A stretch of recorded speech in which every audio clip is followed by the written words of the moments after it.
Bonjour et bienvenue dans cette vidéo.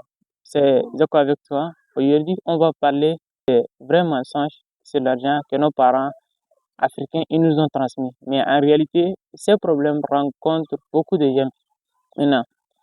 Maintenant, beaucoup de jeunes ne réussissent pas. C'est pas pour dire qu'ils ne travaillent pas, mais en réalité, c'est leur programme spirituel a été mal programmé. Donc, pour déprogrammer ça et devenir fort, apprendre à avancer et réussir, on a besoin de connaître tous ces problèmes. N'oubliez pas de vous abonner et de liker la vidéo pour avoir plus de vidéos sur l'entrepreneuriat, la richesse, motivation. On commence. Maintenant, les trois premiers points qu'on va aborder, c'est quoi? Le premier point, l'argent est un mal. Beaucoup de gens maintenant pensent que l'argent est un mal.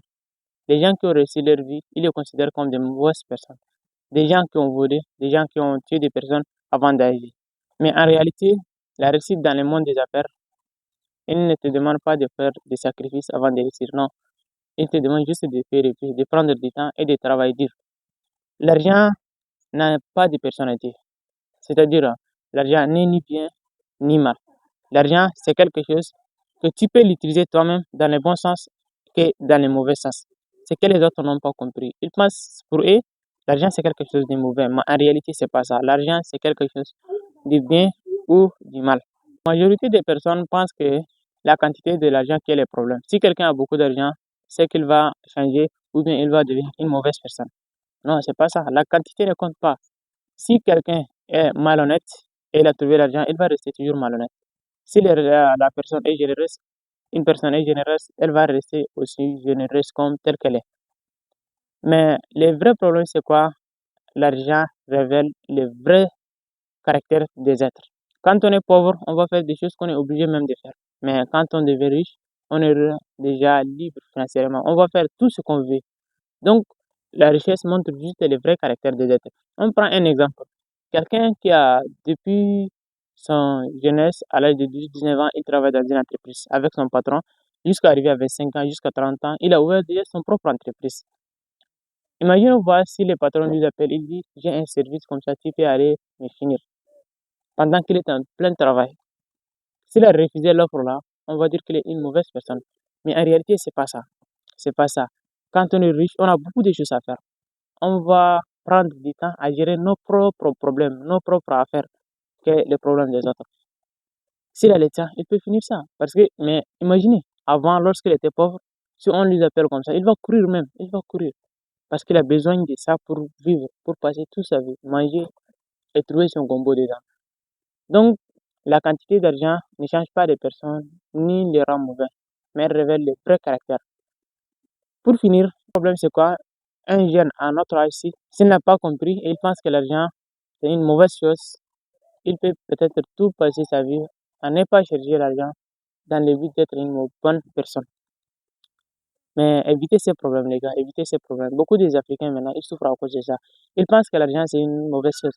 Et cette phrase-là, vous allez écouter les pauvres qui vont vous dire ça. Les pauvres, ils ne trouvent pas à manger, ils passent tout leur temps à demander les riches. Et ils vont dire que les riches sont de mauvaises personnes. Les gars, s'il vous plaît, pensez sur savoir. Quelqu'un qui a de l'argent, qui va construire des mosquées, qui va construire de l'église, qui va donner de l'argent aux pauvres, qui va l'aider. Et encore, on va lui considérer comme une mauvaise personne. Et dites-moi, s'il vous plaît, vous préférez être la bonne personne qui a l'argent, la mauvaise personne qui a de l'argent, qui fait du bien, ou bien la bonne personne qui demande de l'argent pour manger? Je pense que vous allez choisir les premiers. Même si les gens vous considèrent comme vous êtes mauvaise personne et que vous faites le bien, c'est déjà bien. Ça suffit. On a déjà presque clôturé avec les premiers points. On va toucher le deuxième point. Travailler dur pour devenir riche.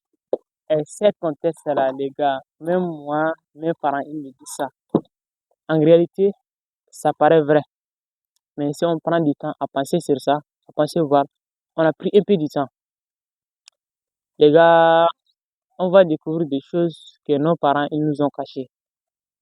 En réalité, le travail dur te permet de manger, de boire, de vivre, mais elle ne peut pas te permettre d'atteindre la liberté financière.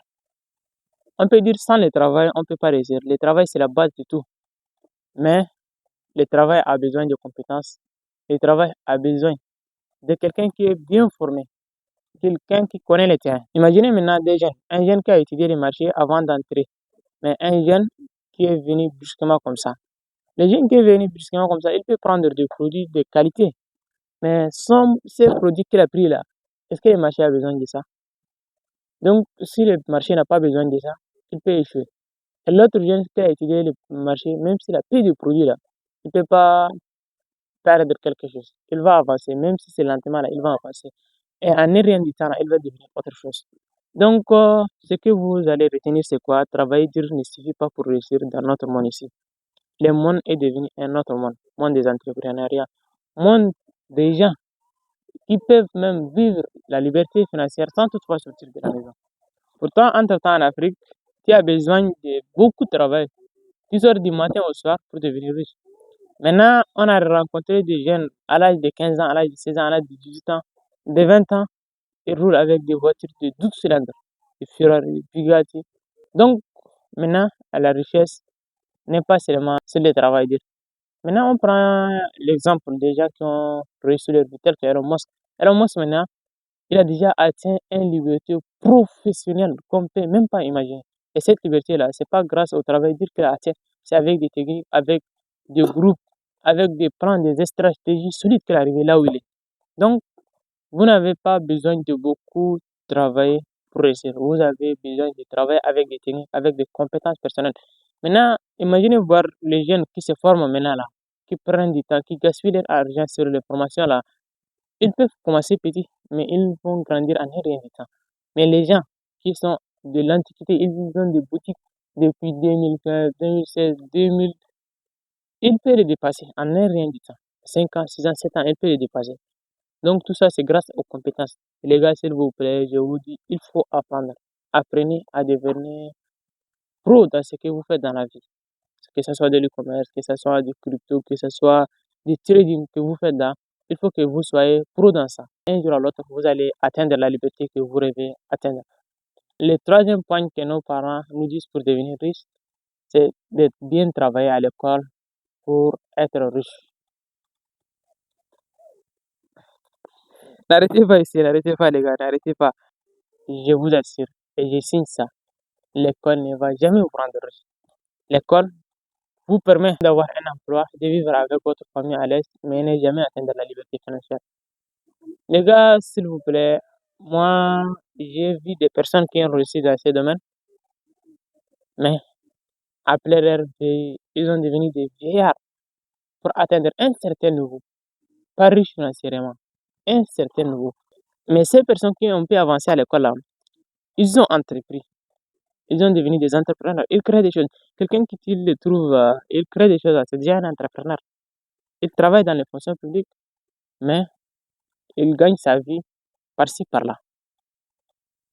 Les gars, moi je me rappelle depuis mon enfance que j'ai travaillé dur, j'aurais un avenir, mais être premier à l'école, deuxième à l'école, est bien ça. Mais la réalité c'est quoi? Depuis mon enfance jusqu'à nos jours, je suis parmi les 5 premiers. Mais les gars, je ne me vois pas mon avenir là-bas. Je vois des personnes qui sont pros dans ça, des personnes qui travaillent dur, des personnes qui ne dorment pas. Mais vers la fin, ils se trouvent juste au chantier ou bien ils font des petits commerces de vente sur la route ou bien ils passent de bureau en bureau pendant des années pour trouver juste un emploi qui leur permette de manger et boire. Les gars, en réalité, moi, j'ai pas préféré cette vie et je vous le préfère pas. Il faut entreprendre. Mais je suis pas ici pour dire que l'école est mauvaise, non. C'est grâce à l'école que je vous parle maintenant et c'est grâce au système éducatif que là où nous sommes, on a trouvé cette mentalité, on a trouvé ce message. Mais moi, j'aime pas les gens qui font des longues études. Les longues études, ça ne sert à rien maintenant. Là où on est là, il faut avoir des compétences. Il faut créer des choses. Si tu passes par l'école pour créer des choses, on peut dire que c'est presque impossible maintenant. Parce que les gens qui font l'étude là, ils ont déjà des compétences, des petites compétences même qu'ils veulent appliquer là. Ils ont un manque d'argent. Imagine, toi tu veux créer des choses là. Tu vas faire comment? Et ils veulent juste essayer de faire pratique ce que les gens ont fait avant eux pour avoir certaines leçons. Mais toi, qui pense à créer quelque chose de nouveau carrément. On peut dire que c'est presque impossible. Donc les gars, s'il vous plaît, l'école c'est une bonne chose.